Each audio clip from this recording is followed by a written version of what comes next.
Ambrosia won't help me here.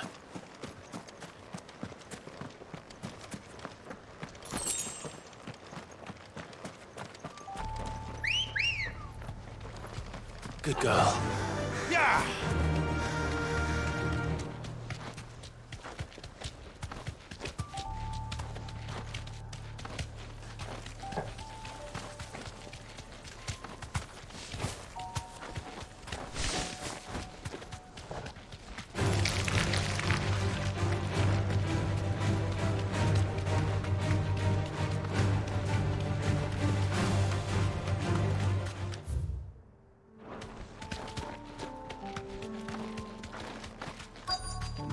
This be Mickelberg.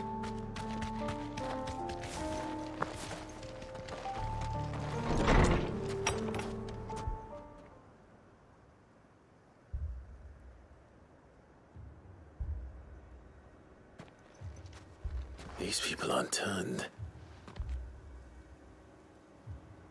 And the village seems safe enough at least.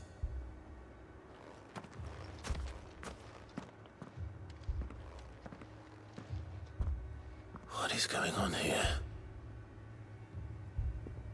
Ah, did you too heed the call? Heed the call? No, I came here looking for someone. To be honest, I wasn't sure I'd find him here. Let alone all of you. Is that so? What are you doing here? Is this where you live? It is my home. The others, they heeded the call. You keep saying that. What do you mean? They came here to perform the rite, just as King Barnabas instructed. This village is their altar, where they shall cast their souls upon the gentle waters and give themselves to the Lord. Give themselves? Oh, Lord, cleanse us of our sins. Let us be reborn in your loving arms. Free us from the torment of this mortal realm. They want to be saved. Forgive me, but did another foreigner like me come here? He was probably wearing a cowl. You mean the traveler from Stone? Yes. He's staying at my house, toward the rear of the village. Thank you. If you don't mind, I'll go and greet him. They seek the same salvation Barnabas did. Bring us salvation. At least the third chair still lives. Let's go and find him. Your friend with the cowl has been staying with me. Be made Please, make yourself at home too, traveler. blind.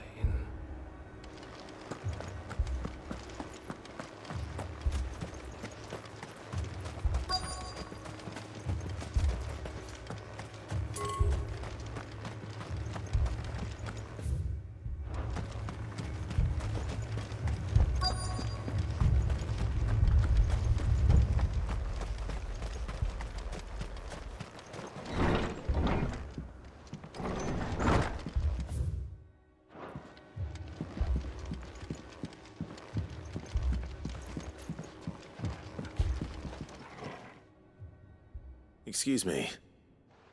Are you with the Undying? I am. And so it would appear, are you? Lord Rosfield, if I am not mistaken. That's right. And you must be the third chair. I am. Cyril was worried for your safety. He sent me to find you. Then I must apologize. I did not mean to trouble the bearer of the burning quill. Much less you, my Lord Marquis. He said that you had failed to report. Is there a reason for that? I came here to study the followers of this new faith. But the more I learned of them, the more my own faith began to falter. You have seen them at their prayers, have you not? They devote themselves to the veneration of their Lord with a fervor I have never seen before, praying night and day that they might be rid of their wicked wills and reborn in their Saviour's light. Not that they might be granted respite from their worldly woes, but so that they might continue to serve him. Serve him with all of their beings. I, too, swore to devote my life to the service of my Lord and Master, but this... it is different. It is more. And so I would see it through to the end. See these people safe, that they might achieve their dream. That they might do their duty to their Lord. Even if it should keep me from doing my duty to mine. You do understand what their dream is, don't you? I do, my lord. They would cast aside their wills and become a Kashik. I know that it may be hard to believe, but to these people, that is the very essence of salvation.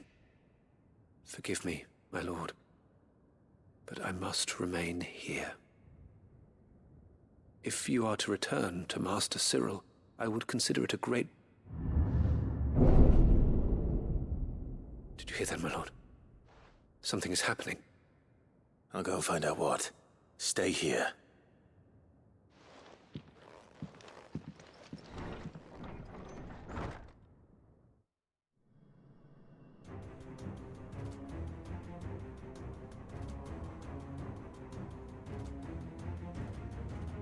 Beneath the flood. Oh no. There must be something I can do.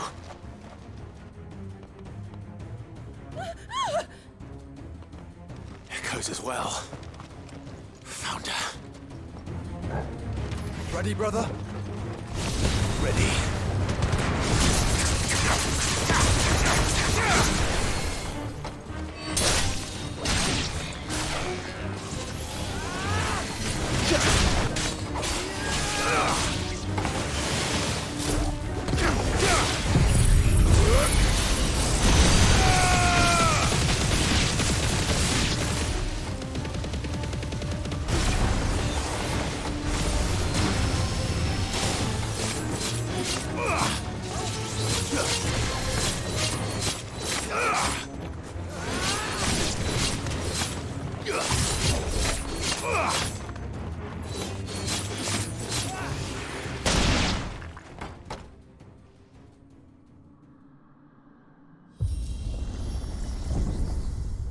What now?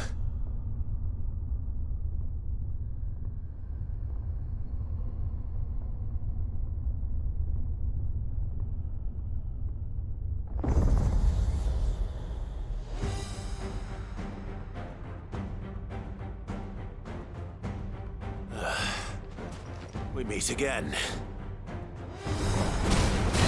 I've killed your kind before.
Nice try.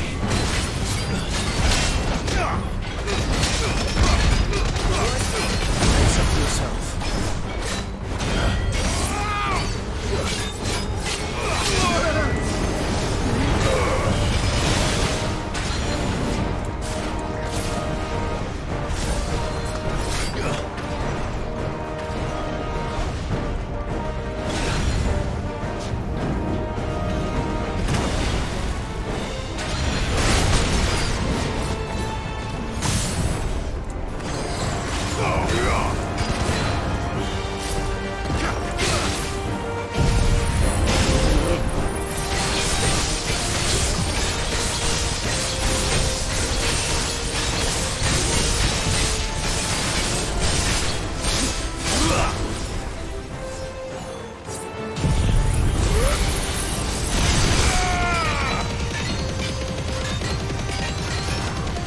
It's over.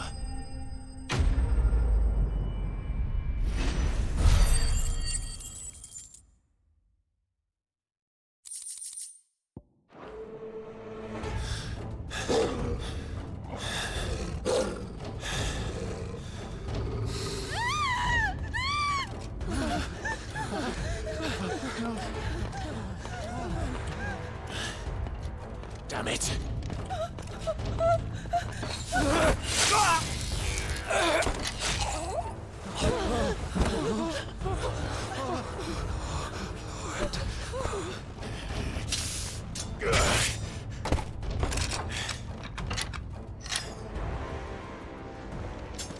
Don't you die. Come on, speak to me. I had to save them, that they might have a chance to find true salvation. By devoting themselves to the service of their Lord.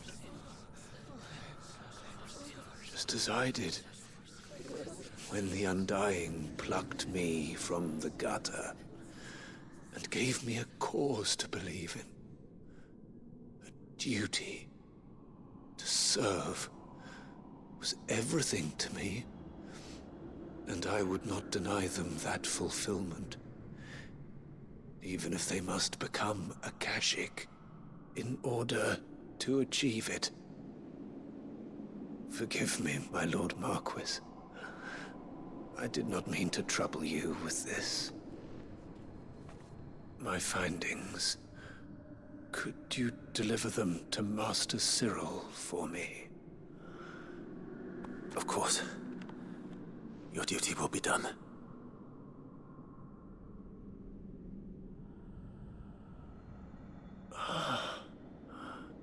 Look, my lord. They are saved.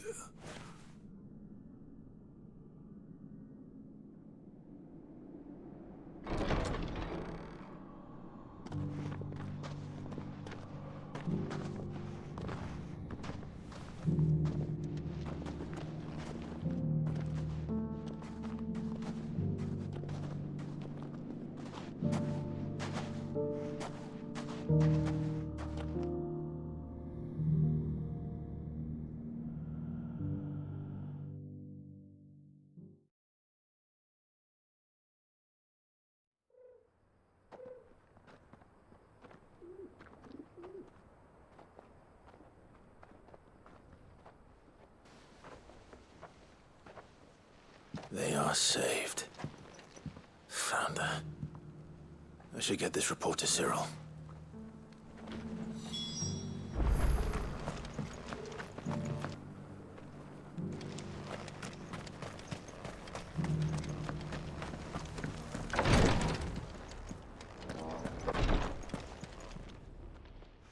My Lord Marquis, welcome back. I am glad to see you hale and whole. I met with your third chair, Cyril. He bade me deliver his findings to you.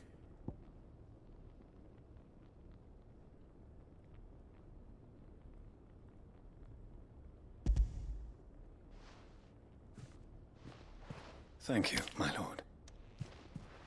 He remained in Ash? He died protecting the villagers from an echo. I buried him in Mickelberg. I'm sorry that I couldn't save him. If you could not save him, no one could. The villagers, they were believers in this savior cult. They prayed to their god that they might be unburdened of their wills. Then an ether flood came, and their wish was granted. Your brother sacrificed himself that they might live, even knowing that that life was death by another name. Then he perished defending liberty. A hero's end. For the right to choose how one dies is no less sacred than the right to choose how one lives. Sid would agree. He wanted to build a world where people could die on their own terms. A noble ambition. To die for one's cause is the most perfect expression of one's faith. It matters not how misguided others might judge one's decision to be, only that the decision is one's own. We live according to the teachings of our order. We believe in them, we protect them, and yes, we die for them. For better or worse, that is our creed.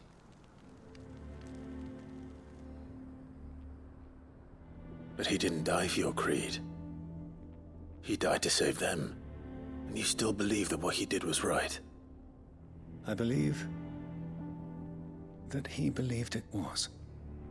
We of the Undying are not slaves, but willing servants. And this was his will, the ultimate expression of it. All right. I'd like to know this man's name, Cyril. To know the names of all the Undying who've fallen in the line of duty. They died serving my house. It's only right that I remember them. That is my duty. Of course. I shall fetch the Book of Martyrs at once. My lord, it has been, and shall ever be, the greatest honor of my life to serve House Rosfield. Though our duties may differ, yours is no less important. I pray with all my heart for your success. And were they here, I have no doubt but that every one of my fallen brothers and sisters would feel the same.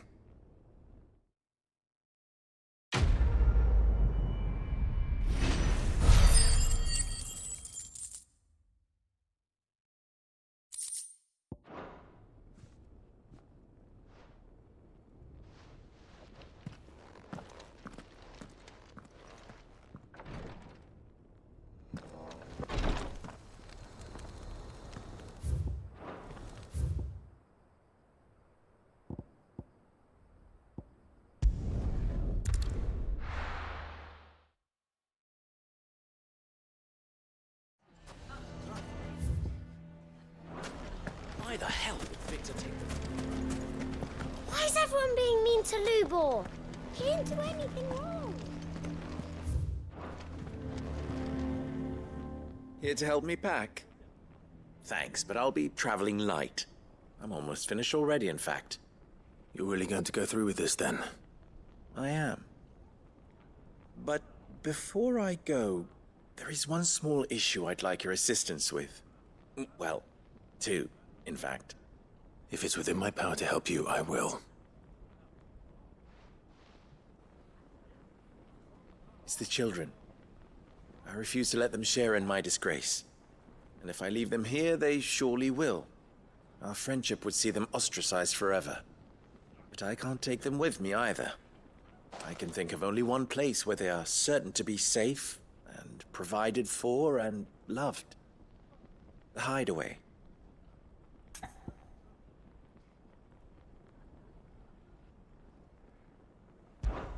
Of course. The children would be more than welcome. Thank you, Clive. I will not forget this. Lubor, are you still here? What is it, Ferda? You look pale. There's been a flood in the Velcroy, a damn big one. The League of Outlaws encampment was completely submerged in ether. What? Every last one of the bastards has turned, and they're headed this way. Bandits are one thing, but Akashic bandits are quite another. The town guard won't stand a chance against them. We need to evacuate. There's no time to lose. Ferda, gather the men. The Akashic may strike at any moment. We must make ready to cover the townspeople's escape. Well, what are you waiting for? Yes, my lord. Clive, change of plan. The children stay with me for now. I need you to find Conrad and Natalie. Tell them to prepare for a full and immediate evacuation. Understood. I'll do what I can to convince everyone else. Wish me luck.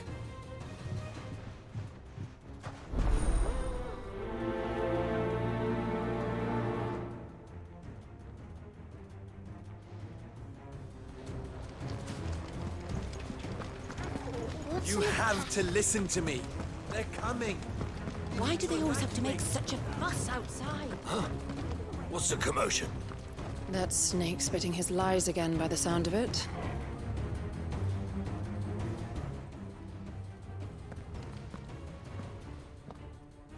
Ah, it's you. What do you want, Lord Underhill? To pass on an important message. There's been an ether flood out in the Velcroy. The camp where the so-called League of Outlaws were gathering has been swallowed. They're no longer just bandits. They're Akashic now, and they could be here at any moment. You need to begin preparing for a full-scale evacuation right away. Oh, do we? And who was it who gave you this disturbing news, might I ask? Lubor, perhaps? The man spreading the same poison out in the square as we speak.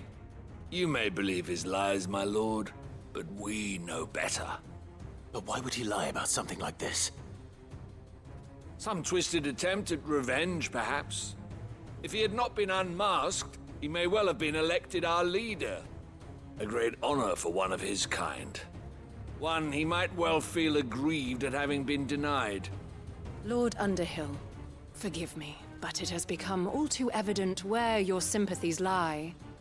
Lubor cannot be trusted, and neither, therefore, can you.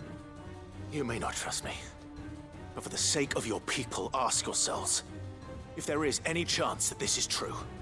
There isn't. You can be certain of that. Now be off with you. You're making a mistake. Come, Clive. If our words will not move them, then we must find another way to help save the town. You're right. Let's speak to Lord Ferda.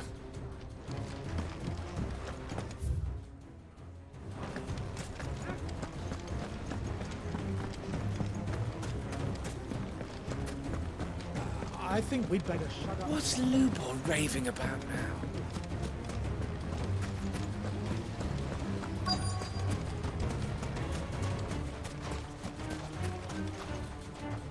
Lord Ferda. Sid, what's wrong? I went to warn Conrad and Natalie about the Akashic, but they wouldn't listen. They've convinced themselves that nothing Lubor says can be trusted. The bloody fools. Which means the town guard can't be counted on for support. But I can. If there's anything I can do to help you defend Dalamil, you only have to ask. I appreciate it. Sid! Ferda! I've been looking for you everywhere. Victor? I thought you'd left. I couldn't abandon a friend in need. And Lubor is in need at this very moment. Come quickly.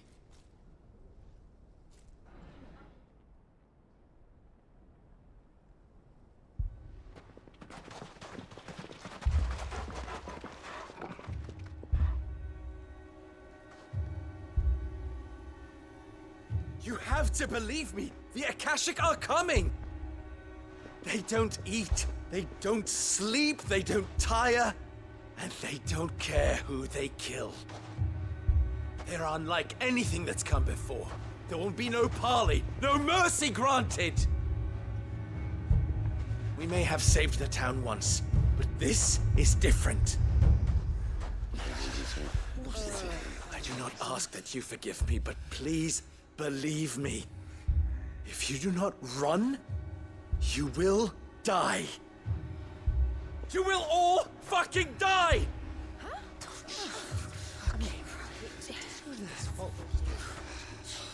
You'd like that, wouldn't you, bearer?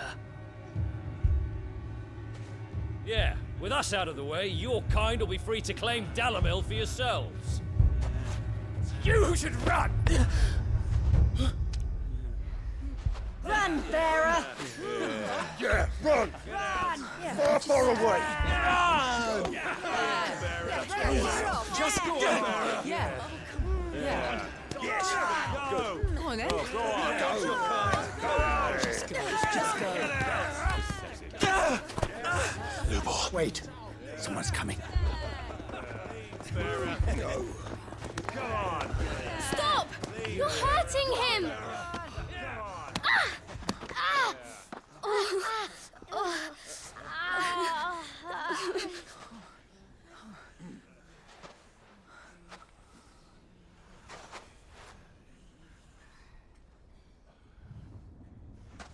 What did Lubor ever do to you? He solves all your stupid problems, and he keeps all of you safe. You know there's nothing he wouldn't do for this town. Who was it who made that cleaver you use every day, Conrad? And what about your counting table, Natalie? Who fixed that? Whose men make sure the streets are clean so all your boots don't get dirty? Who spends all day, every day making sure things run smoothly round here? And none of you ever say thank you. Ever. But did Lubor ever complain? Well, does he ever stop smiling? He keeps this whole place going. And you act like it doesn't even exist.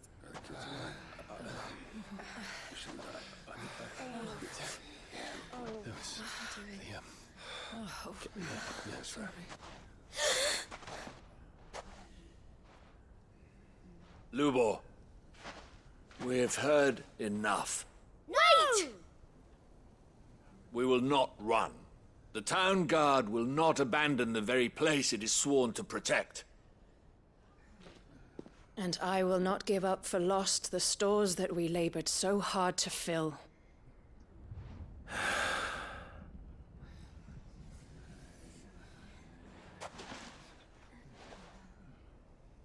So tell us, how do you propose we deal with these Akashic of yours?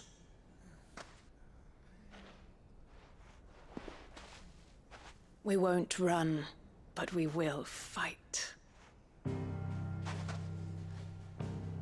All right, then.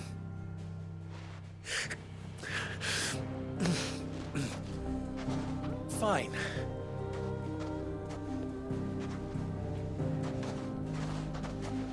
Gather round if you don't want to die.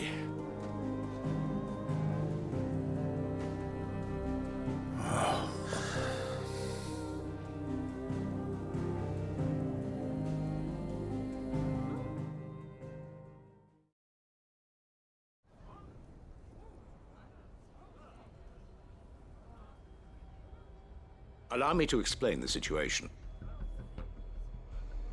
The ether flood occurred near the village of Cheratina, deep in the Velcroy. The place had been abandoned for years, until the League of Outlaws decided to make it their base of operations.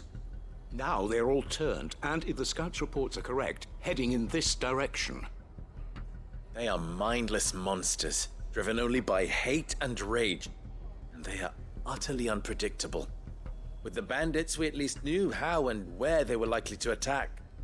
When these creatures come, Dalamil will have the bitterest fight it has ever faced on its hands. The town guard will muster at the north gate. The rest of us will take the south.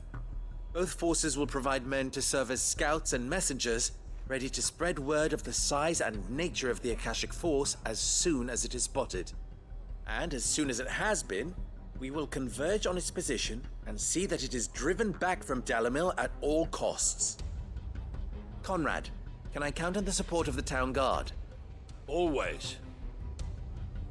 I leave the selection and coordination of the messengers in your hands, Victor. And the command of our men in yours, Ferda. If you would both be so kind. Consider it done. As you wish. Natalie, I would ask that you and your people have the townsfolk barricade themselves inside the bathhouse. And tell the merchant not to waste time securing anything beside the essentials. Preserving life is our one and only concern. As long as we survive, it doesn't matter what trinkets we might lose. Our riches can be regained. And if anyone doubts that, let it be known that the Briar's Kiss stands ready to cover any losses. Very well. I shall tell them. Where do I fit into this plan? Where else but the most perilous place of all? I would like you to travel to the home of our erstwhile League of Outlaws, Cheratina itself. The main host is most likely still there, and Dalimil will not be safe until it is eradicated, root and branch. A little gardening. How pleasant. I doubt it. I have a feeling these weeds will be particularly stubborn. Luckily, so am I. So you are. All right then, we all know what we have to do. Now it's simply a matter of doing it. For Dalimil.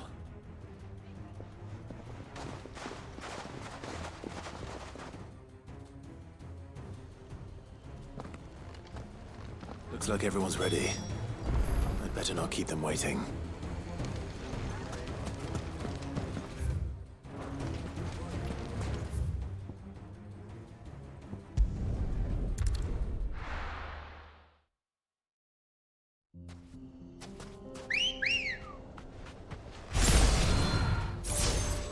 Good girl. Yeah!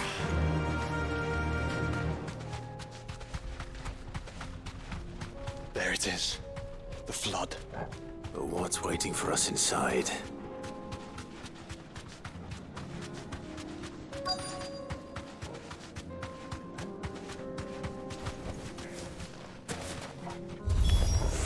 We can't leave a single one alive.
The League is disbanded.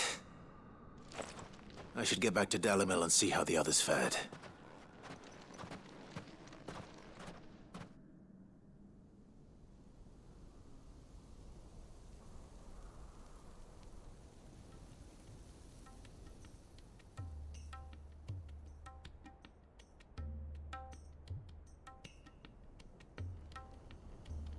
All the Akashic we were able to find have been dealt with. Seems that might be the last of them. Last of them here, perhaps. Lubor, Sir Clive has returned. Clive! What news from Charatina? It's done. Root and branch. I knew you wouldn't let me down. Thank you, my lord. Friends, the Horde has been driven back. The Akashic have been defeated. And we need not fear the arrival of any more, thanks to Clive. Victory is ours. We bloody did it! We saved Dalimil. Lubor, allow me to apologize. After all you have done for this town, we should never have doubted you. But we did. And for that we are truly sorry. We only hope that you can forgive us. We need you, Lubor. Dalimil needs you. So, if you would still like to be considered for the position of mayor, you have our backing. You do remember that I'm a bearer, don't you? We do. But that is not a stain on your character. It is a stain on ours. We thought only of what we perceived bearers to be, not what you truly are. The man who saved Dalimil twice over. I see. But I will only accept your proposal on 2 conditions. Name them. Firstly, that you will both do everything in your power to rally your people to my cause. If the Town Guard and the Merchants League do not accept my leadership, it will be doomed from the start. Unity is the key to defending Dalimil, and I do not doubt that we shall need to call on our combined strength again. When that time comes, I will expect us all to pull together, just as we did today. Of course. You have our word. And secondly, you will accept that if I am to lead you, the mistreatment of bearers must end here in Dalimil. Any bearer within our walls shall be afforded the same rights as any other citizen. They will not be judged by what they are, but who they are. As we failed to do, and came so close to losing everything. We agree to your conditions. And we have only one in return. That you continue to work for the good of Dalimil, as you always have. Condition accepted. Well then, it seems my mayorship is all but confirmed. Do I get some sort of special hat?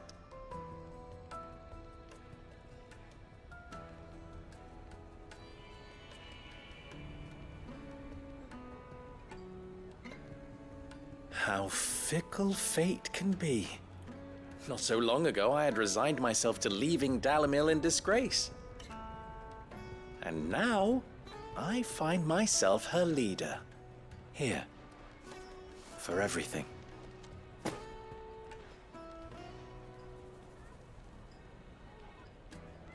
Lubor. About the children. Fear not. You are, of course, relieved of your responsibility. I would sooner face another horde of Akashic than see them brought up as outlaws. I'll make sure they're safe here. I don't doubt that you will.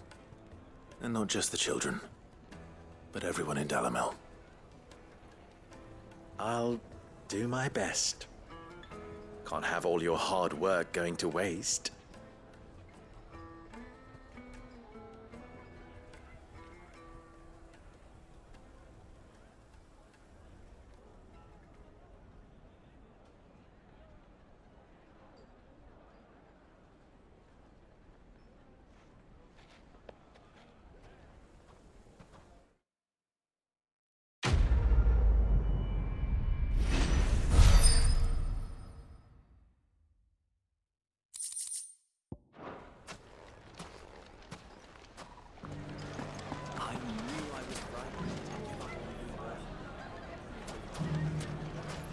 From bearer boy to mayor of Dalamil, how far Lubor has come, and how richly he deserves it. Well, I certainly didn't expect it, but Dalamil seems more united than ever. I'll have to redouble my efforts to bring Costness under control. Can't have Lubor showing me up again.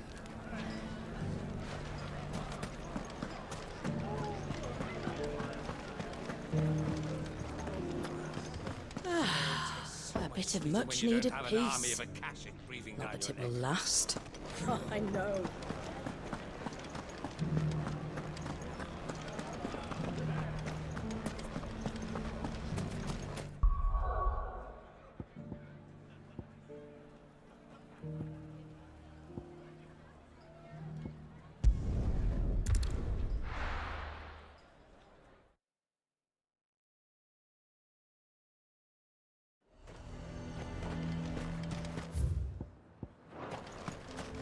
The garrison is threatening to pull their sentries from the market.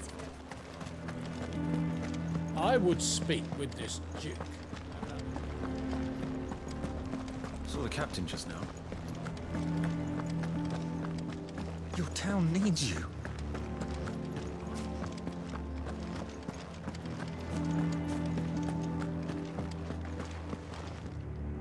Do you have a moment, Clive? What is it? It's the Duke, unsurprisingly. His Eminence has assumed full control of the garrison and put every able-bodied man to work on the fortifications. The town was left all but unguarded, so Philippe was compelled to form a citizens' watch to fill the void. And though my dear boys have been characteristically willing to assist him in this, they want for bodies. So I was wondering if you would lend them your strength, that the people of Northreach might sleep easier, if only for a few nights. Of course. Whatever you need. Thank you, Clive. What would I do without you? Philippe told me he had men stationed at... Where can I find the mistress of this establishment? Here, my lady. To whom do I have the pleasure of speaking? My name is Sabine, and it is my displeasure to be the daughter of the Duke of Oriflamme, who I understand is causing you and your town no small amount of trouble. I wish to speak to you about what might be done. Very well. Let us speak. I trust you'll forgive me, Clive. Absolutely. Our conversation can wait. Please, proceed. As you know, my father is a most overbearing and supercilious man, and I join you in objecting to his every action. Indeed, I owe you my thanks for continuing to argue against his reckless plans. Yet I fear he is not one to be swayed by reason. No. He must be made to face the consequences of his actions. And who would make him do this? I would. Myself and several other like-minded individuals. Were you to join us, we would surely have the strength to drive him from Northreach for good. Does that not seem a trifle... drastic?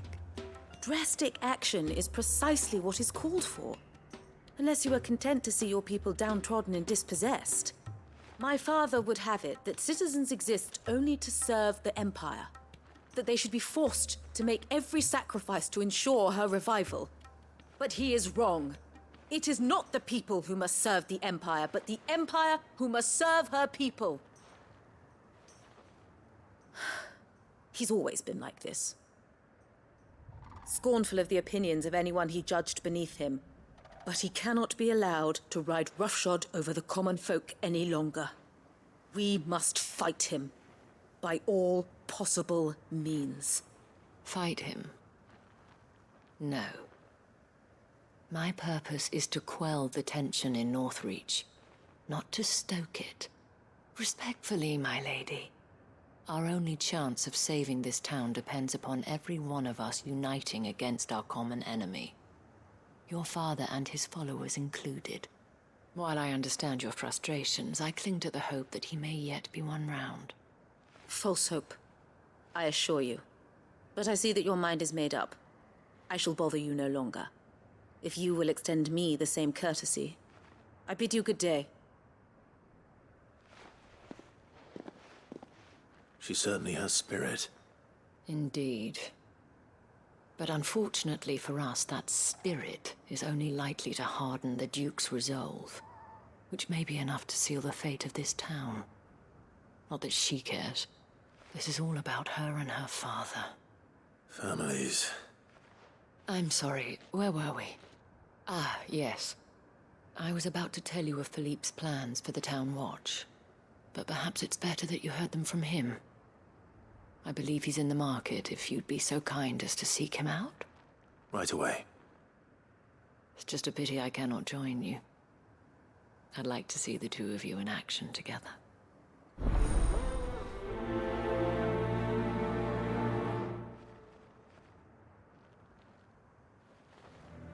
The task of organizing the town watch has been taking up a great deal of Philippe's time of late. And the rest he spends guarding the main gate to the markets. You'll find him there, most likely.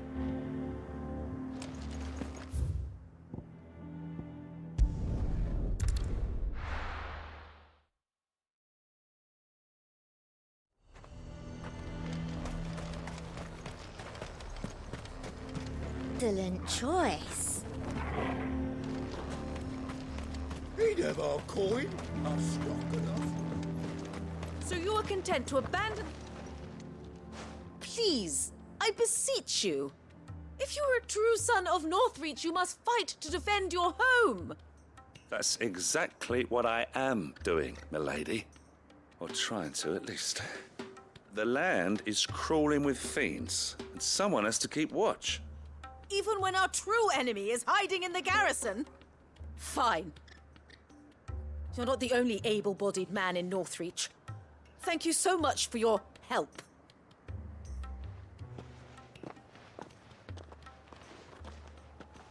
She cornered you too, then? Could hardly get a word in edgeways. Like father, like daughter, eh? She made an uninvited appearance at the Vale earlier, hoping to convince the Dame to join her in fomenting rebellion. I bet that went well. Her ladyship seems to have a way with people. Anyway, what brings you here? Our mutual friend thought you might welcome some help. Oh, she did she? Right as always. In fact, you're just the man. We've had some reports, you see. Sightings of, you know what. They're back. Seems that way. All over, too. We haven't been able to confirm anything yet, but if you're willing, you could go and see what's what. Right. Where should I look? You know Grieger's Weep? One of the signs places them somewhere on its shores. I'm on my way. Thank you, Clive. I'll look into one of the other sightings. Let's rendezvous back here later.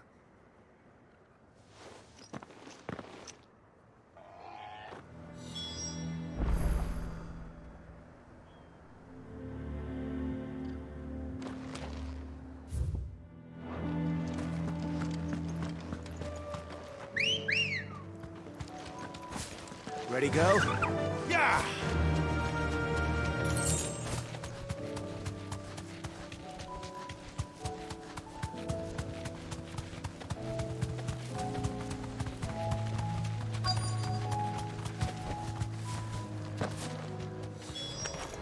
Damn it. The reports were true. I need to stop them before they get to the town.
It's over!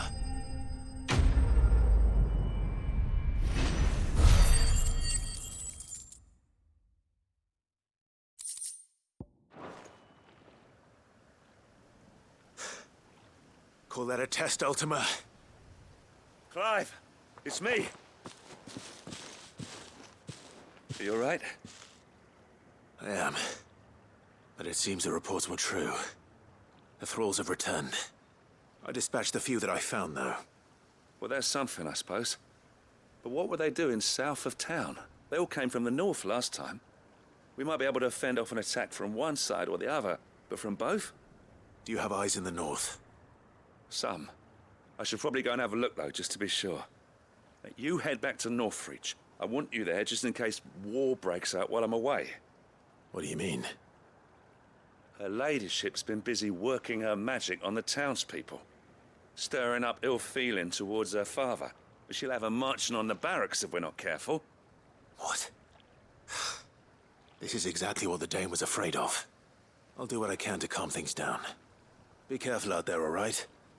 Don't worry, I'm not like you. One sniff of those things and I'm running back to town screaming blue murder.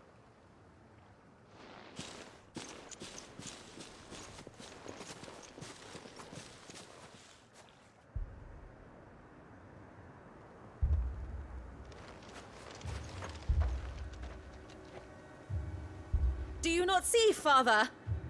The people of Northreach have given enough, and only a fool would ask for more. Listen to me, Sabine. Where would our people be without their country, hmm? The Empire is their sword and their shield.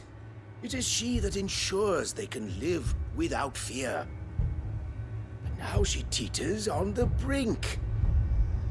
Without their sword, how will the people fight? Without their shield, how will they protect their kin?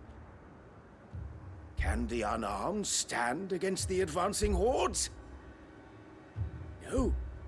But there is yet hope. A new shield, a new sword. A new empire. We can rebuild Sandbreck, just as Great Griga wills it. Perhaps we could, Father. But we don't want to. Not if it is built on the broken backs of the people. Please, let us not quarrel in the street. You must see that no good will come of this. Our fight is not with each other, but with the threat that draws ever closer to our gates. A threat that your sword has yet to rid us of, Your Eminence. You will hold your tongue, whore! You may have filled my daughter's head with your heresy, but I will not be corrupted. Corrupted? Your daughter's opinions are her own, as you would know if you had ever deigned to listen to her. At least I hope they are your opinions, and not posturing born of a family feud. Northreach deserves better than that. Northreach deserves better than you, Carla. Yes, I know who you are. The slut of Twinside who bedded a branded. Jealous, are you? That a woman might choose a bearer over a pious man of Griga. Clive! I met a swarm of thralls coming south from Oriflamme. Hundreds of them. Too many to count. No. Work on the fortifications has scarcely begun. We will retreat to Caer Norvent and there make our stand. Did you hear me? That was an order!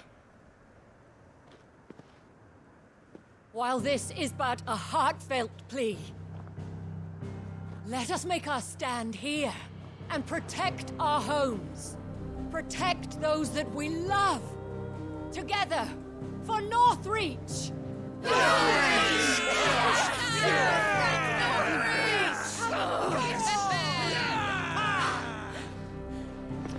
You heard the dame. What are we waiting for? Pikemen to the gates. Archers to the roofs. Quickly, come on!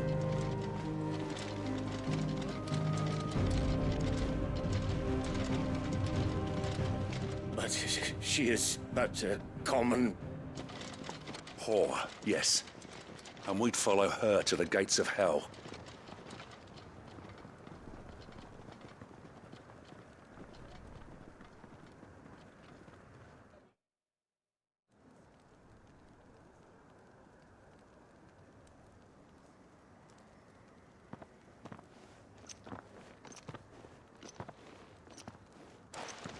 The men have their orders, and they look like following them. I got them spaced out at regular intervals. Whichever direction the thralls strike from, there'll be someone there to meet them. Thank you, Philippe. Rest assured the people will play their part. The herbalist has donated her stock of medicines to me. Should any of your men be injured, take them to the Vale. We'll see to them there. Thank you, milady. I will. I'll play my part too. You still want for numbers. Unlike the enemy, I only hope I can go some way to evening the odds. Philippe, can I leave the south in your hands? I doubt the thralls by the lake were the last of their number. Of course. I'll lead a party down that way so we don't get taken by surprise. What about you? I'll make my way up the road to Oriflamme. I fought a few of these things.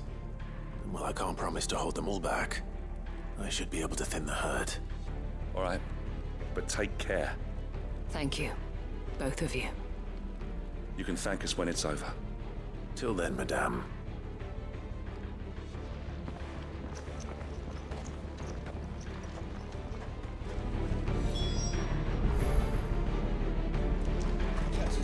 I have served the Duke for many years, and I hope to do so for many more.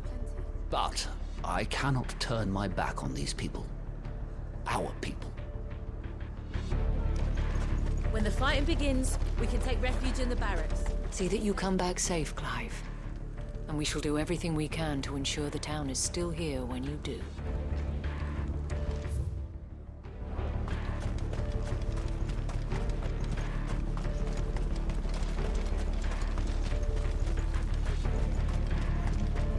I want steel in the hands of every man.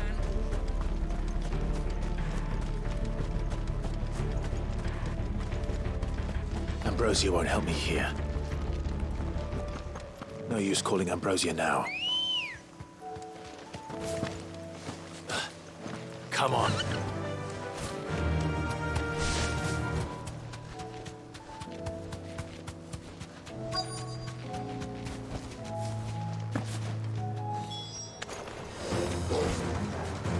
There are so many of them. Not for long.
over.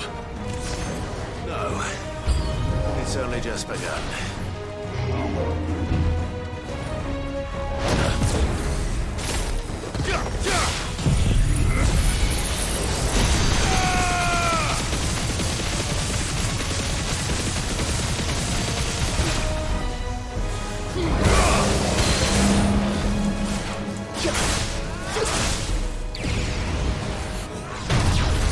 Fire and flame! Awaken! Nice try.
That looks to be the last of them. I wonder how the others fared. Better hurry back to town. Come on, Torgal.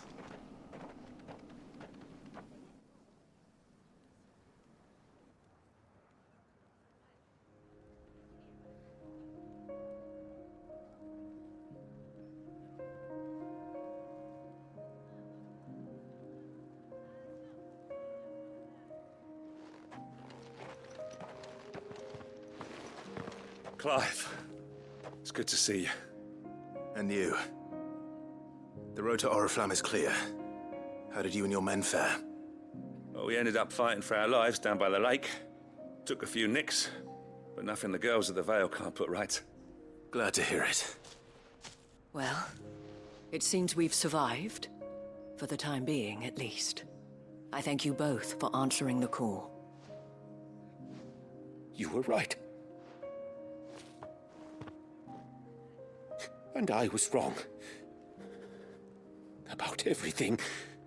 I had thought that the only way to unite the people was under the banner of Empire.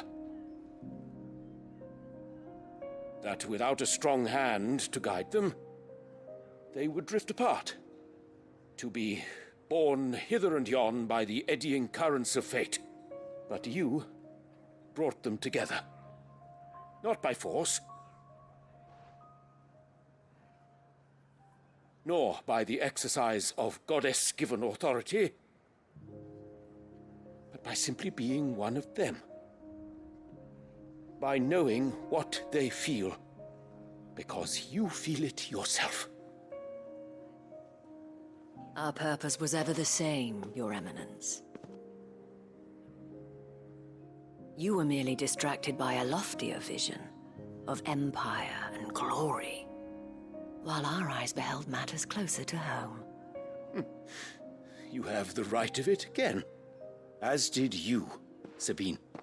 His Radiance said it himself. Sanbreque is naught without her citizens.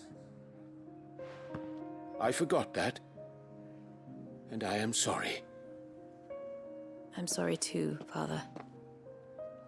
I should never have taken things so far. I only wanted you to understand how the people felt. How I felt. But my anger got the better of me.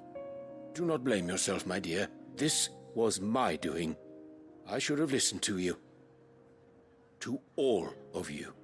Your Eminence, your Ladyship, I do not doubt that you came here with the best of intentions. But I believe the same could be said of us all. We all want safety, security, prosperity. Not just for Northreach, but for the entire realm. and we may yet achieve it. If only we work together. Will you join us in this? Yes. We shall. Thank you, Your Eminence. Now that that is settled, I must go and see to the wounded.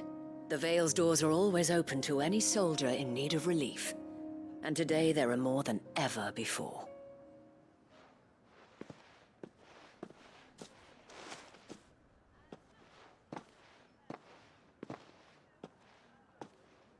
Madame Isabel is a rare soul indeed. In these dark times, I see that it is not men like me who should lead the realm, but women like her. You're right. If only I'd listened to her when I had the chance. Forgive me for saying so, milady, but you still do. The dame said it herself. We can turn things around. We just have to work together. And that goes for you, too. You're one of us now. One of you? Well said, Captain. Let this be a new beginning. Not only for Sanbreque, but for us. Well, since there's nothing more to be done here, I should see if Isabel needs any help moving the wounded.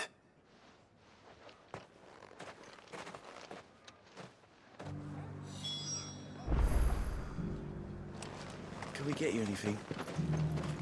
Well, a room at the Ville would be nice.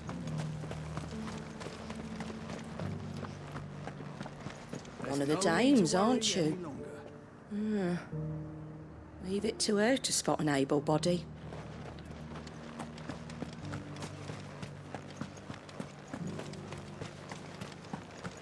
I saw several soldiers being carried to the Vale. How goes the treatment of the wounded? I'd be happy to man one end of a stretcher if it would help. You've helped quite enough for one day, Clive. Thank you. Don't mention it. Oh, but I must.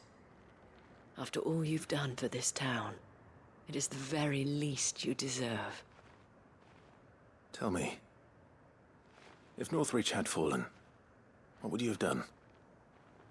A woman of your means could find a home anywhere in the realm, but I sense you would rather have died here. It's a long story. For you, madame, I have all the time in the world.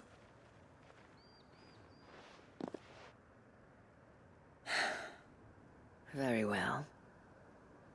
Long ago, I had a life in the Crystalline Dominion. I was Carla then, courtesan to the nobility. So sought after was I that it was only they who could afford my time. Alas, those halcyon days were not to last. For naive as I was, I fell in love with a bearer. He was my master's guard, the gentlest man I have ever known.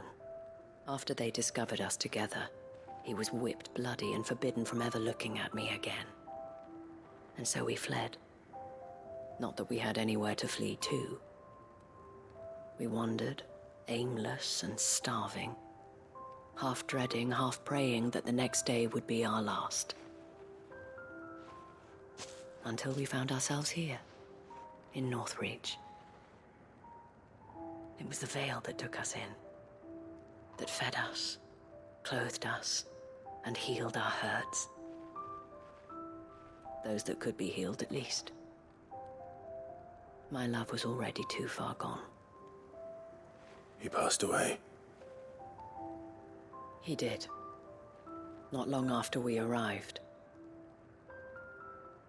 But at least we were able to share a few moments of peace before the end. It was the greatest gift I have ever received.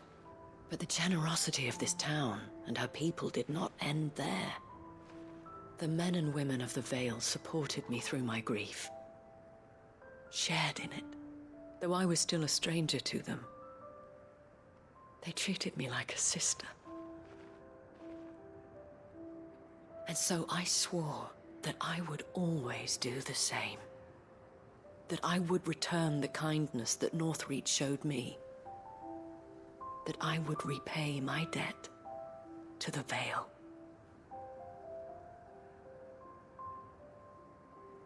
Thank you, Isabel, for sharing this with me.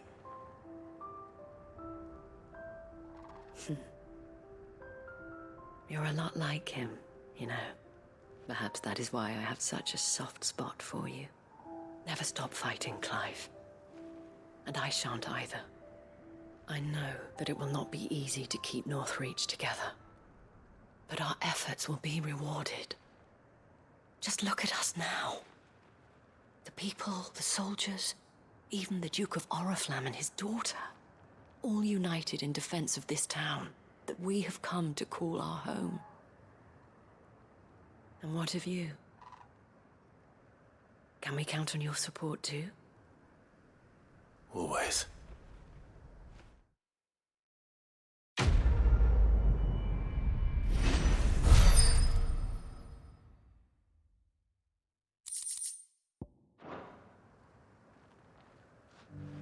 We have brought Northreach together. Now the fight begins to keep her together. For if this town is to survive, we must all play our part. Including you, Clive.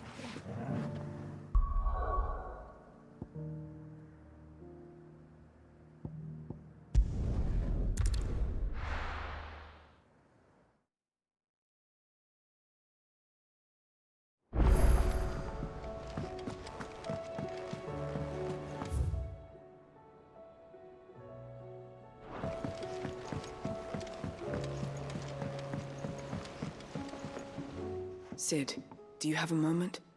By all means. It's my old master. Seems there's no escaping her. She found some way to send me a letter. And something else. Records from a Waluda prison. Seems they were keeping a lot of bearers there. How did she come by such a thing? Finding bearers always was her strong point. And it seems the cells of Balmung Dark are full of them. Foreign captives, the masterless. Bearers no one would miss. And even better for her, bearers with no one to look after them. When ether started lapping at the walls, the jailers fled. Leaving the bearers to be liberated by whoever happened to come along next. Sid, I'd like to believe that I've earned your trust by now. And while I'm well aware that you've forbidden Cursebreakers from traveling to Waloed, I can't let those bearers die in their cells. I'd rather risk shipwreck on the Shadow Coast than leave them to starve. We'll be needing the Enterprise if we're going to navigate the Narrow. Does that mean... I'm making an exception, but we travel together. And we stay no longer than we have to. Ash is an inhospitable place at the best of times. We save as many as we can, and we leave. Thank you, Sid. There was a name in the prison register. A name from my past. Chadwick. Another of my former master's protégés. A gifted soldier, and the closest thing I had to family. The thought of him held captive in that place. He must be very important to you. He was. Is. Then we find him. The entrance to the prison lies in the shadow of Ravenwit Walls, just beyond the portcullis. We should head there as quickly as we can. I only pray there are still bearers alive to save. As do I, Doris.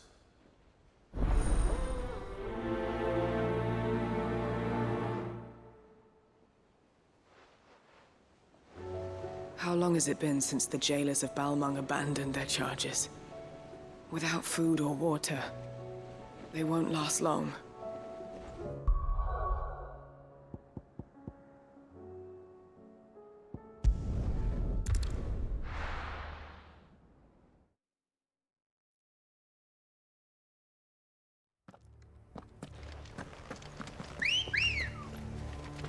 Good girl.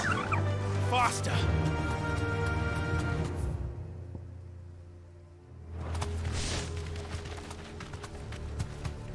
Doris is waiting for me near Balmung Dark.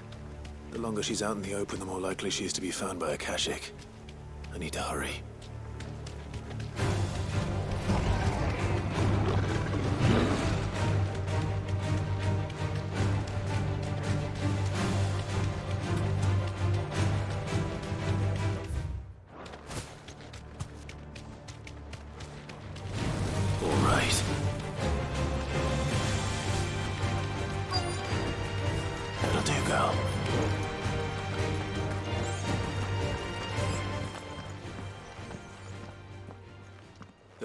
guards, I take it?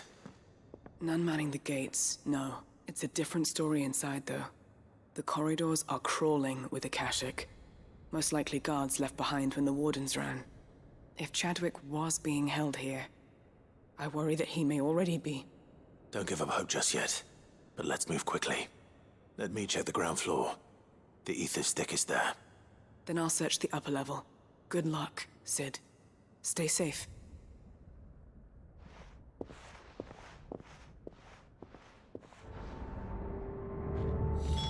Just how bad are the floods inside the walls? Bad enough to turn a bearer? I hope not. We're risking a lot just being here. Better keep my eyes open for signs of life.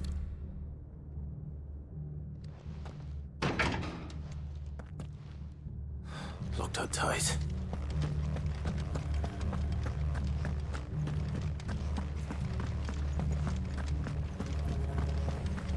Have care.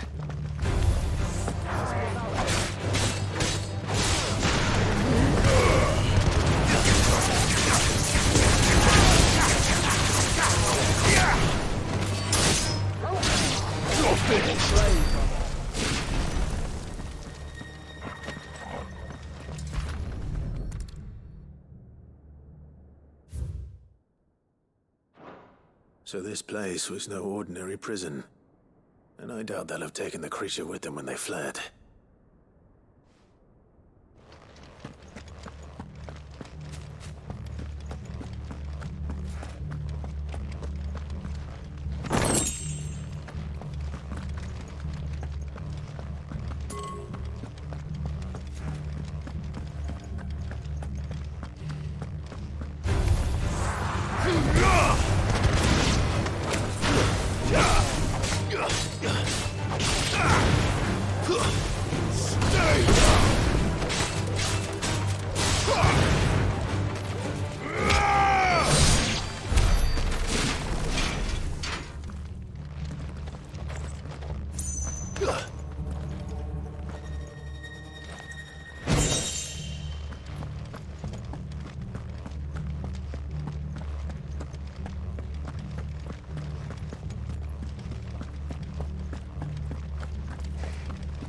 Caution, brother.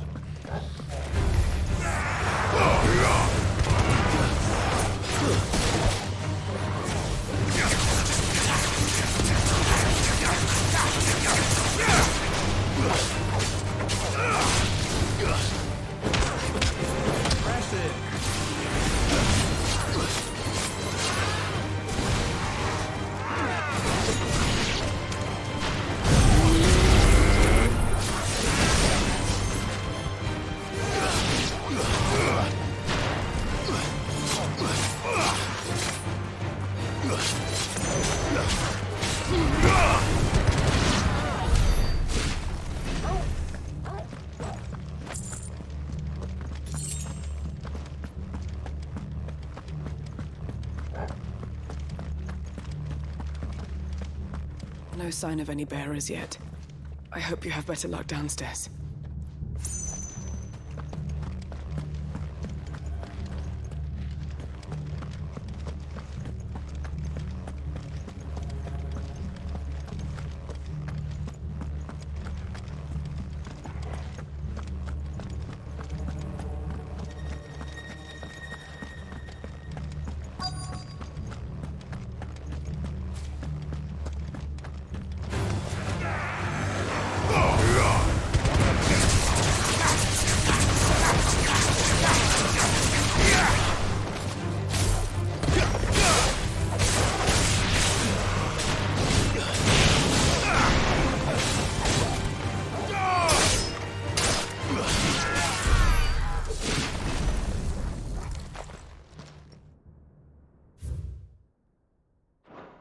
Minimal loss of Waluda lives. And what happens when they run out of bearers? Even the Imperials take better care of their branded than that.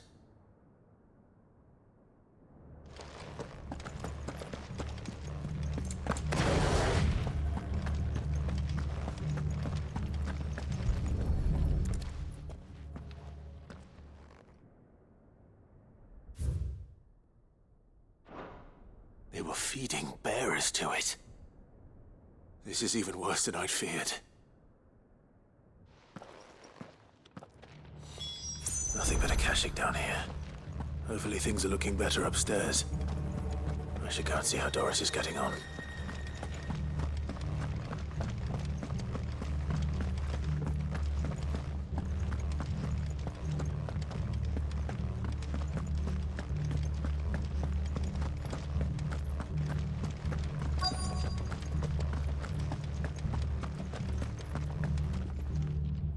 No lock downstairs. But I did find out that this place was more than just a prison. Something far more sinister was happening here. I know. I've been reading some of these documents and... it can't be true, can it? Bearers die every day in service of their masters, but this is so much worse. Pitting bearers against a wild beast armed with nothing but their wits? And all in order to bring about more death. And not just those who could fight, but the elderly, children even. And those who wouldn't or couldn't were disposed of. Whatever that means.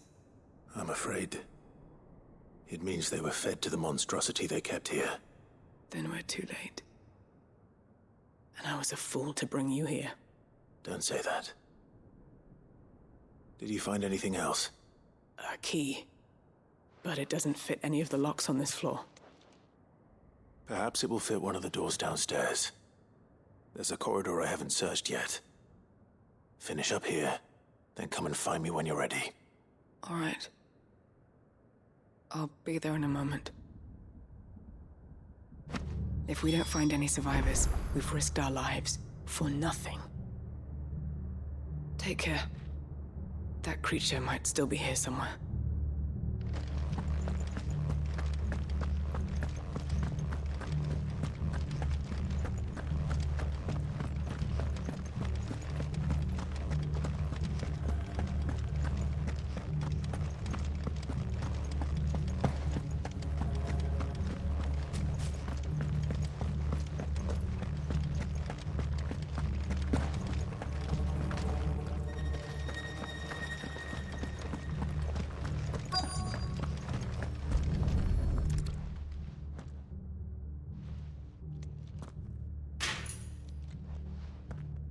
Let's see what we can find down here.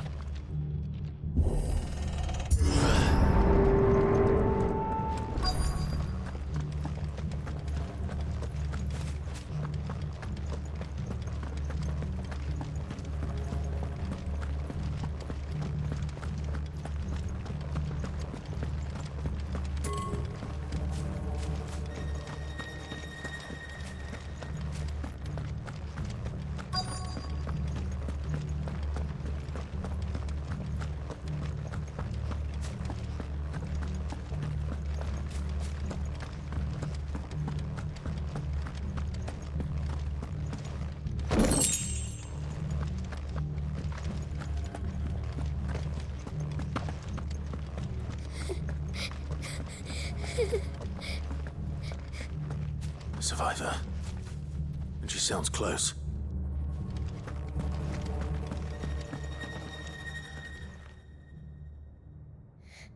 Who are you? There's no need to be afraid. Are you alone? Are there any other survivors? Some of the guards. They're still here.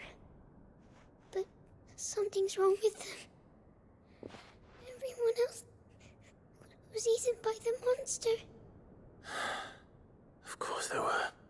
Thank the Founder. It was worth our coming.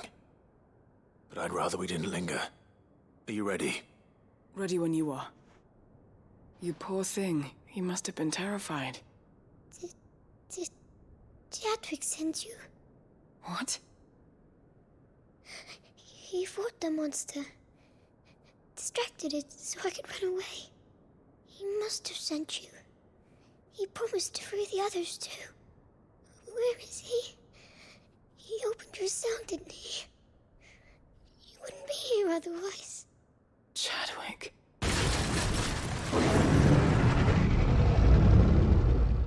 was that? Monster's back! Chadwick, help! We have to get out of here. Doris, keep the girl safe. All right. You put that bearer-eating bastard in the ground. I'll look after the girl. You teach that thing a lesson. You're safe now. We won't let it hurt you. It's out there waiting for me. I can't let it live. Not if it's got a taste for bearers.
Finally.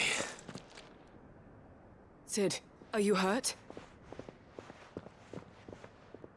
I'm fine. I think.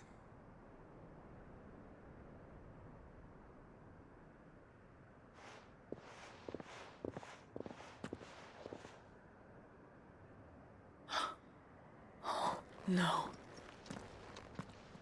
What is it? A diary. I gave it to Chadwick before we went our separate ways. He was here. Do you think that creature? I'm sure he fought bravely to the last. The girl is safe thanks to him. Chadwick. You fool. Come on.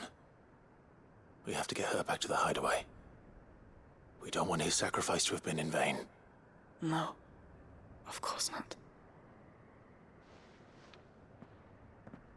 I'll see that she's looked after from now on. It's the least I can do.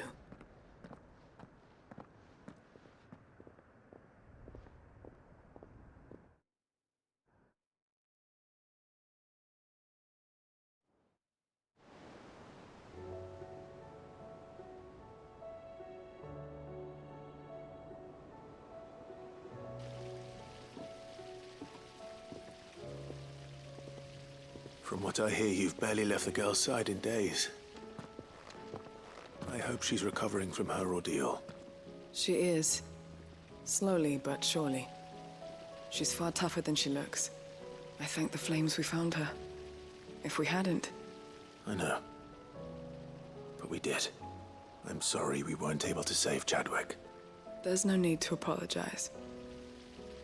Without your help, I would never have found out what happened to him. How he fought to the bitter end to save her. To save Haida Marie. That's the man I remember. The man I thought of as a brother. I wish I could have met him. I'd like to hear more about your past. If you don't mind, that is. Of course. You already met my former master. She trained Chadwick and I to do two things. Kill and obey. We were supposed to be sold to the highest bidder when the time came. But no bid was ever high enough to convince her to part with us. For years, we were her daggers in the shadows. But we could never quite shake our doubts about the things she made us do. And then, one day, we just couldn't do them anymore. So we escaped. But staying together was out of the question. They would have found us too easily. After so many years of training, the pull to serve was always strong. It scared me to think he might have taken another master, become a dagger in someone else's hand. But even in captivity, the battles he fought were his own. And he died not as someone's tool, but as a hero. Haida Marie is proof of that. Bearers can cast off their shackles. And the Cursebreakers will show them how. I'll fight until my dying breath to see it done. For Chadwick, and for all of us. Thank you, Doris. We'll be counting on you.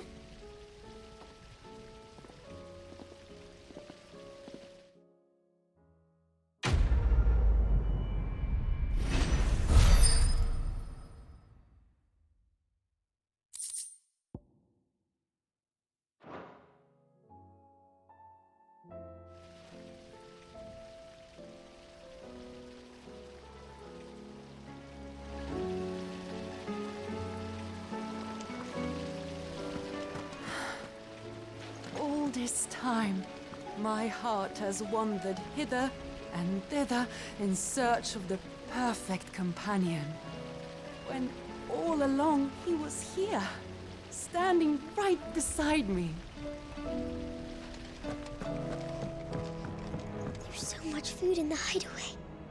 Sometimes, in my cell, my tummy rumbled so loud that Chadwick would sneak me some gruel from his bowl. I miss him. He would have liked this place. You look just like a princess. Couldn't have been easy for her making the journey from Ash. An empty...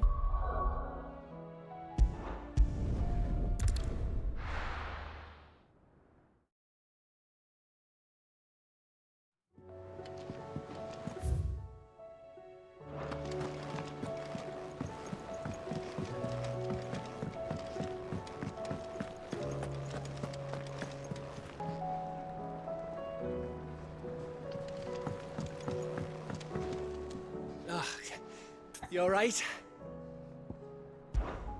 About that.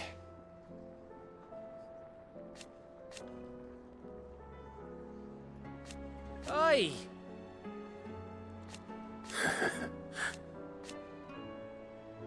Let's see.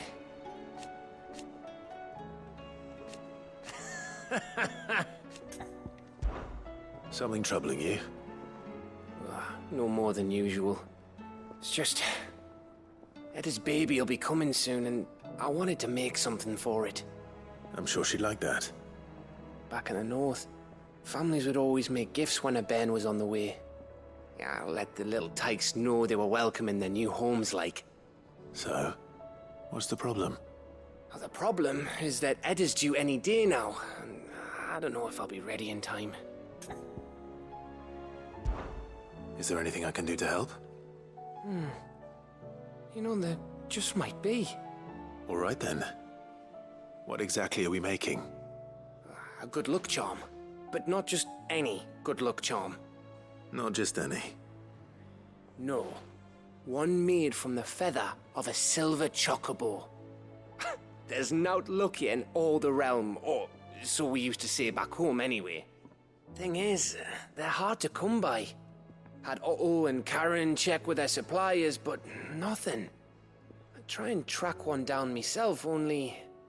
Only the big day is fast approaching. And that's all you need, a feather. That or the bird whose oar sits attached to, aye.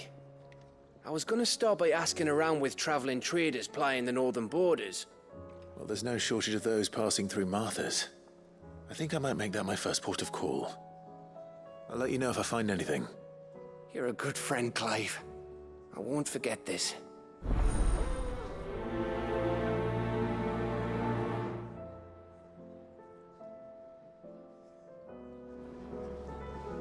Can't say I've ever seen a silver chocobo myself, but I have seen one of their feathers.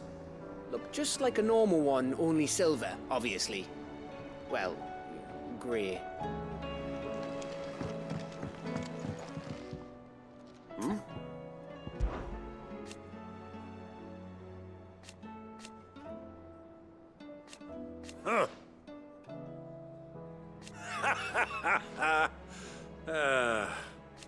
Thank you, Uncle. As for down here...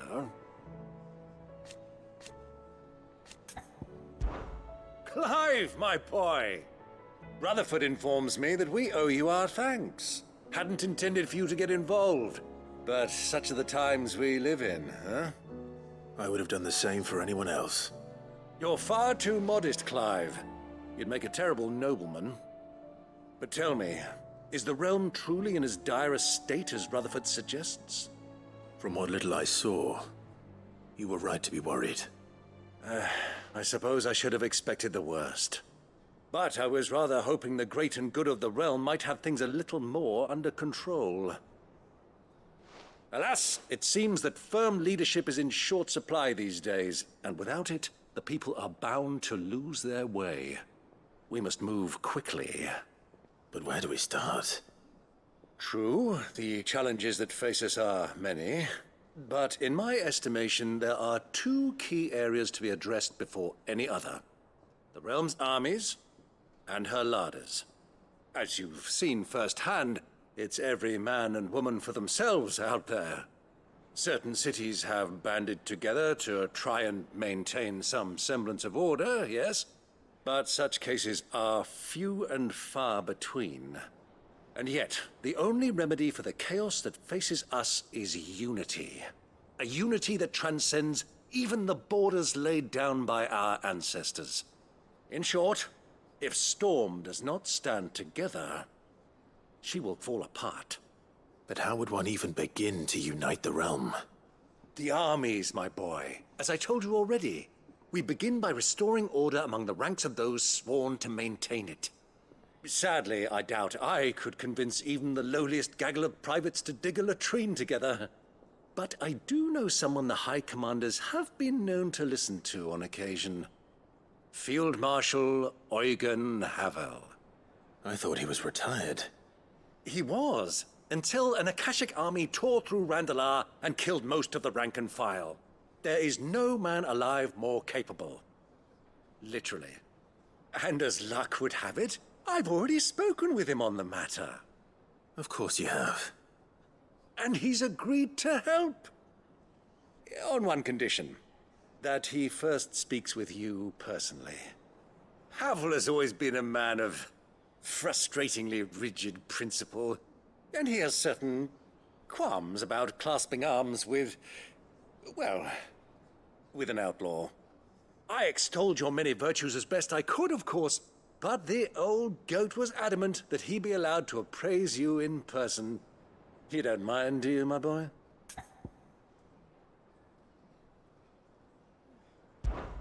Of course not. As long as chaos reigns, we will never build a better world. I'll do whatever it takes. And if the Field Marshal wishes to speak with me in person, then so be it. That's the spirit. I'll leave for Randalar at once. Would you send a Stolas? Of course. Rutherford is already in the Dalmekian capital. I'll have him tell Havel to expect you forthwith. Excellent.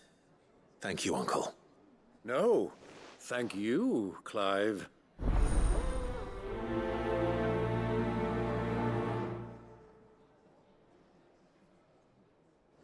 Don't worry, my boy. Rutherford is in Randalar this very moment, singing your praises to all and sundry. They'll adore you.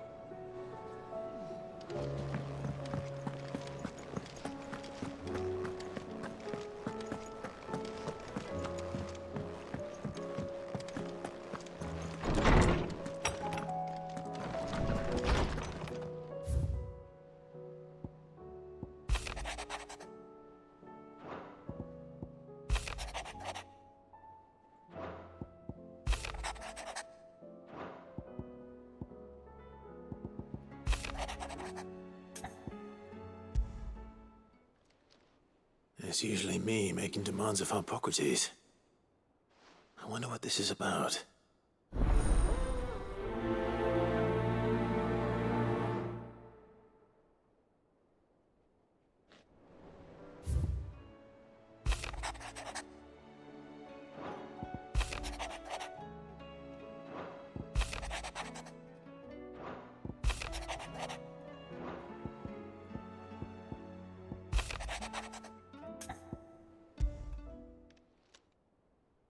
If Joshua's worried about Jill, I should go and speak with him.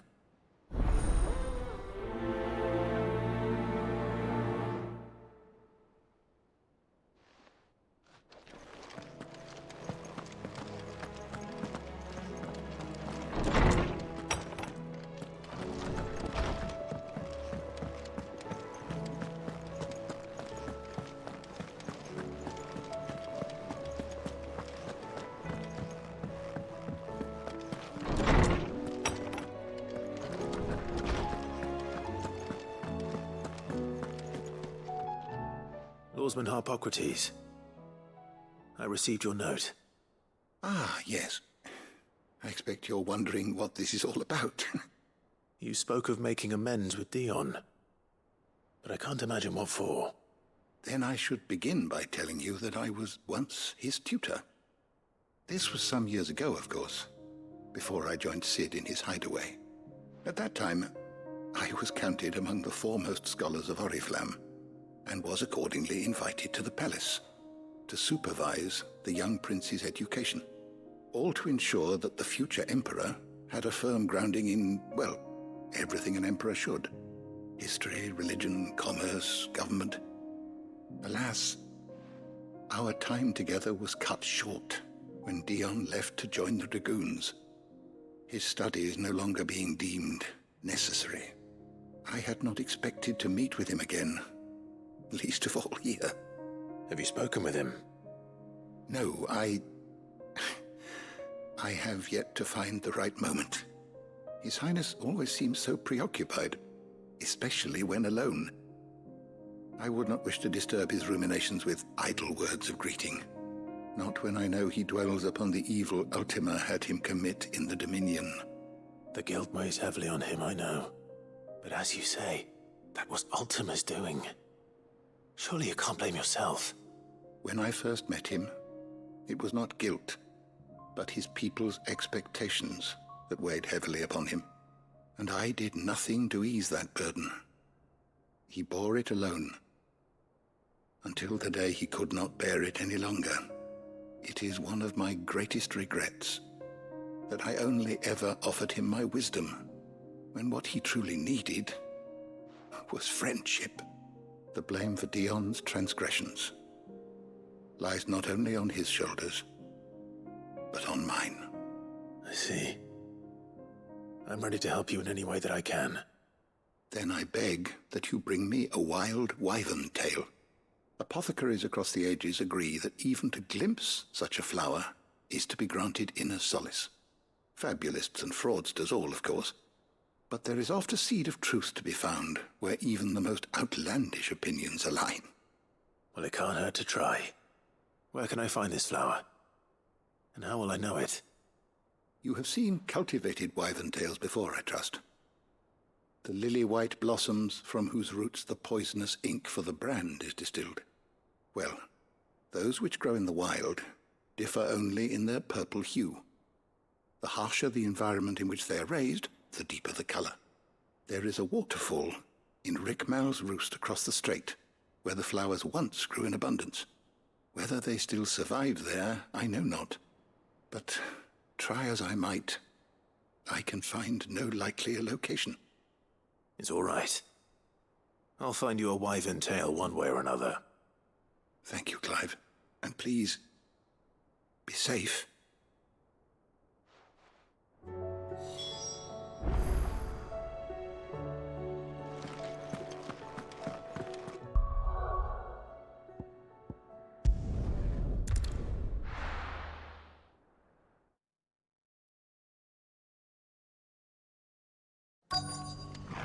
Let's hope one of the merchants here has what Gav needs.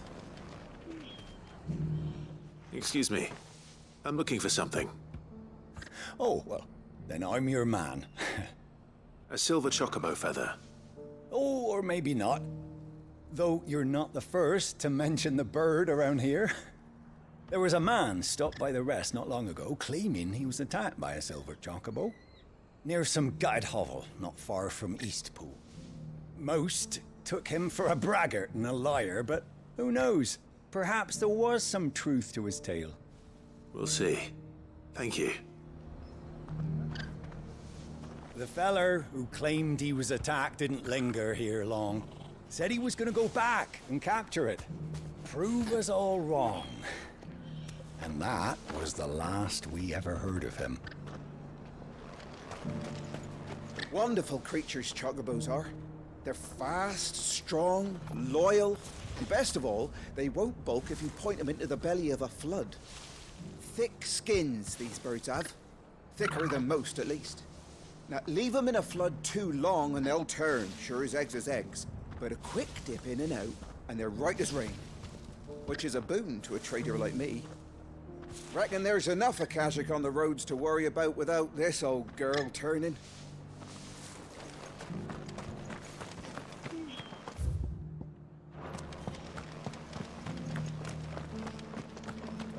Just because the heavens have gone to rack and ruin it. I've got greens of all shapes and sizes, colours. How do, traveller? You've the look of a man who could do with a new whetstone. Or perhaps a bawdy etching of the Vicerine. Maybe another time. I'm looking for a silver chocobo feather. If that's the case, rumours are all you're likely to find. No one has seen a silver chocobo for years. Word is they were all hunted for their feathers. Some northern nonsense about bringing good luck. Didn't bring them much, nor their bows. If any are still out there, I reckon they'll be doing their damnedest not to be discovered. You're probably right. Thank you anyway.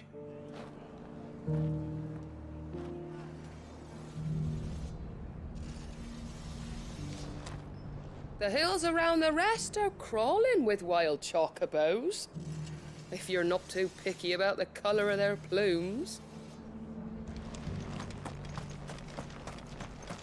The world seems to be changing so fast lately I can hardly keep up. But what I do know is that there's more bad news than good. You can tell that just by looking at people's faces. It doesn't still hurt, does it? The people of the rest may seem to be in high spirits, but give them a little wine, a little company.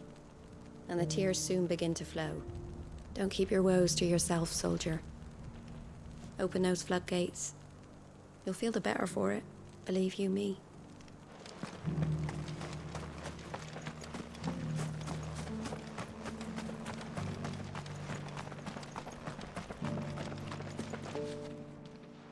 Can I help you with something? You wouldn't happen to sell silver chocobo feathers, would you? I deal in fruit, not fancies. But if it's fancies you're after, I suggest you try Rhiannon's ride. Was a silver chocobo seen there? Oh, yes. If you believe the ravings of a madman. It wouldn't be the first time. A silver chocobo sighted in the hills near Rhiannon's Ride. It sounds almost too good to be true. But since I'm already here... Every few years someone comes along claiming they've sighted a silver bow, but the truth of the matter is, there ain't no such thing. You'll find nothing but bloodflies and bandits on Rhiannon's Ride. Mark my words.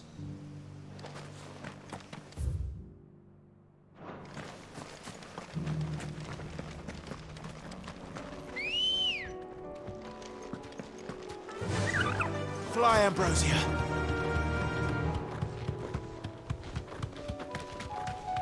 Can hardly make it.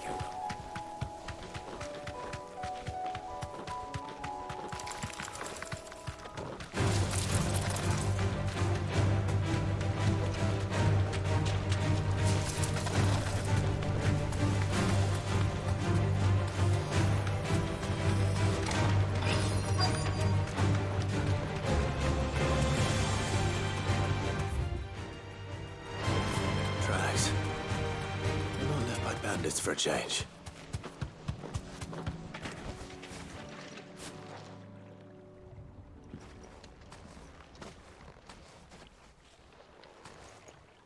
More tracks.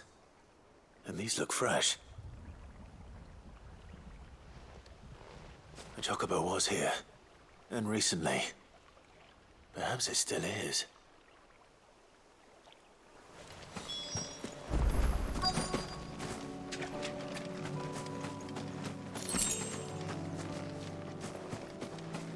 I don't hear anything.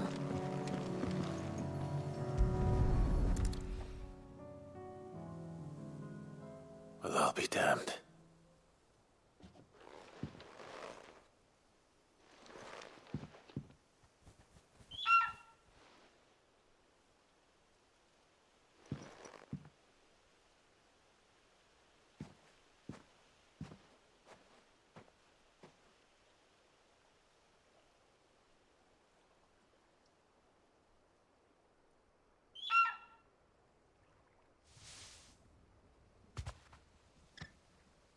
It's all right. I'm not going to hurt you. Just borrowing a feather for my friend.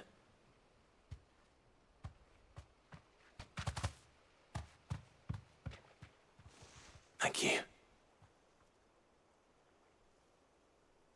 Let's get this back to Gav before they change their minds.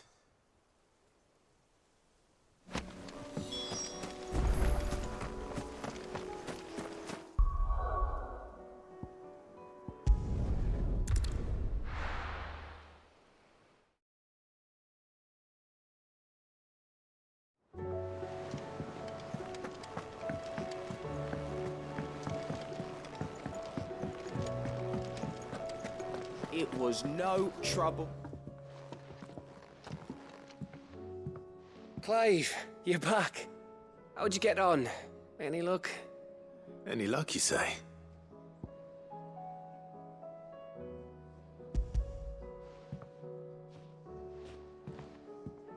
Crystal's crack. Is this what I think it is?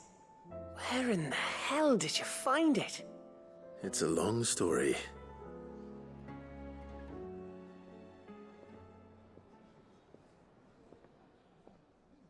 Right there on the road to Eastpool. Who'd have thought it? Everything up there's been abandoned for years. The empty cabin made for the perfect shelter. Though I fear my presence may have forced the poor creatures to look elsewhere. Don't blame yourself, Clive. The Blight's right on Eastpool's doorstep. They'd have had to move on before long, even if you hadn't have turned up. They'll find a new home. Trust me. After all, that's what us endangered animals do. Anyway, what matters is, you managed to nick us one of their quills before they could run off. And now all that's left is to fix it to the carving. I didn't know you could carve. Reckon there's a lot you don't know about me.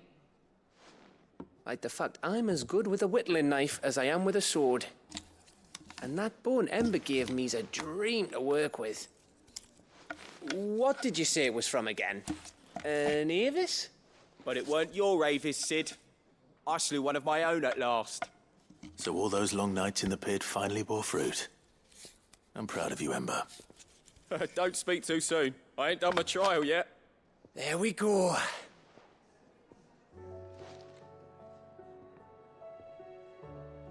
What do you think? I think if you ever hang up your scouting cap, you'll be able to make an honest living. Oh, will I? I should go and see if Ed is awake. Give it my best. You can give it to yourself. Come on.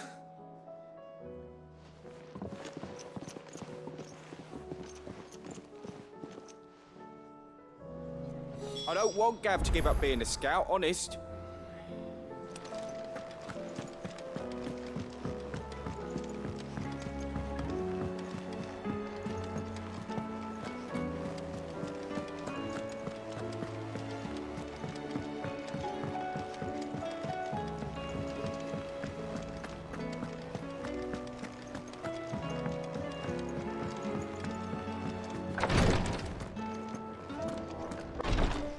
His tea stopped the fits. I only hope they stay stopped.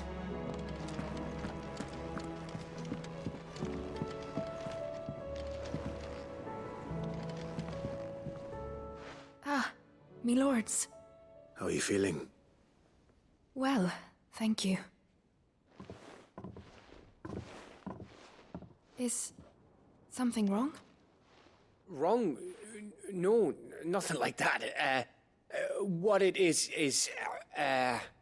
Go on, please.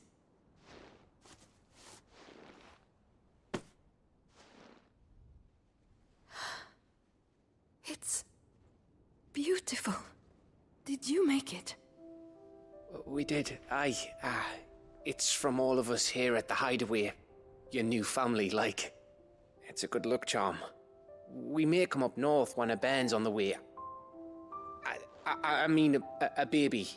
To let him know that they're part of the family too. Oh, I hope you like it. I don't know what to say. I thank you, my lords, for everything. If there's anything you need, just let us know. I will.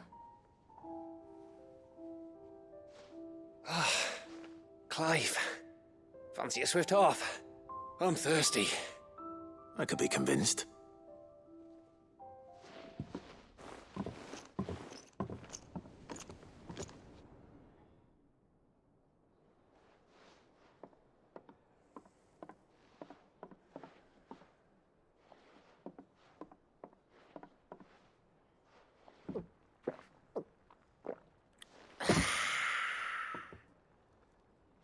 Don't you think you've had enough?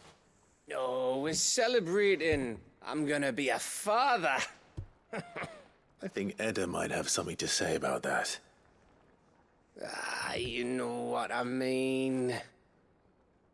Bit of light in these dark times.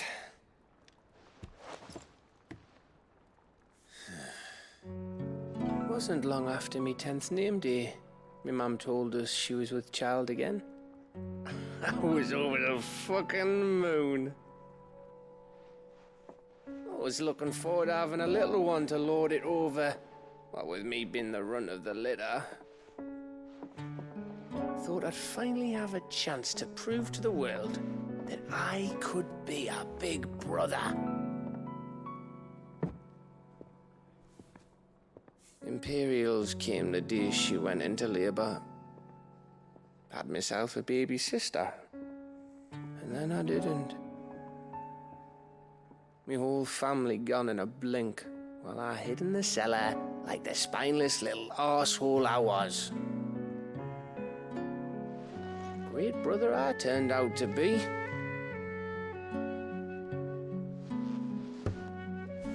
I'll never be a leader. And I'll never be a hero. I'm just a daft little dog who comes running when his master calls. I'll never be like you, or Sid, or Jill, or even Torgal. Have you finished? Maybe.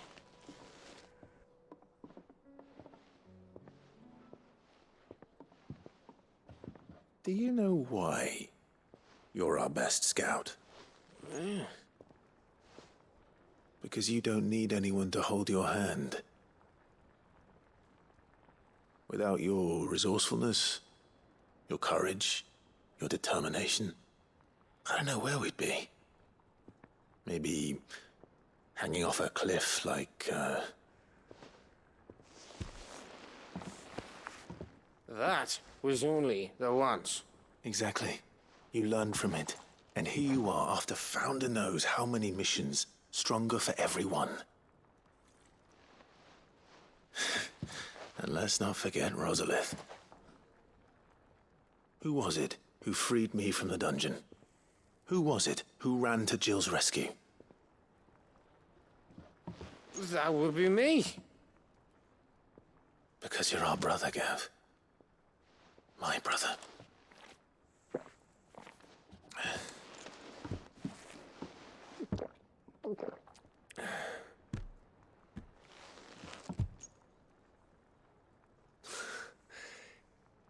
Your brother.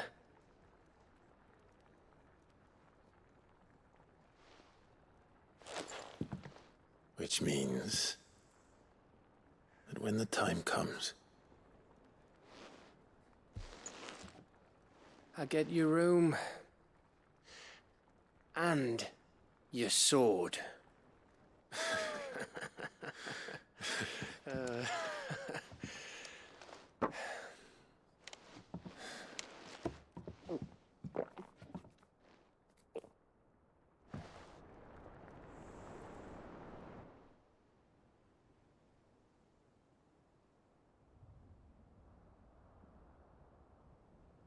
I may have had one too many.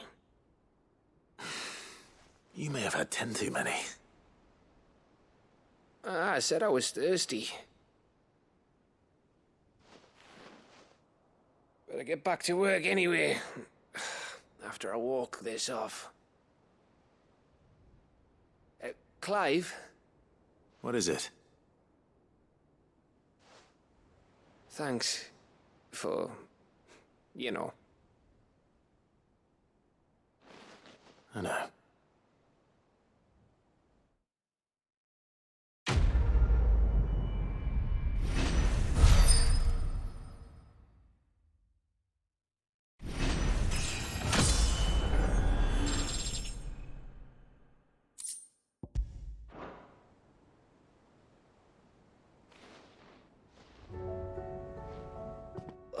One of these days.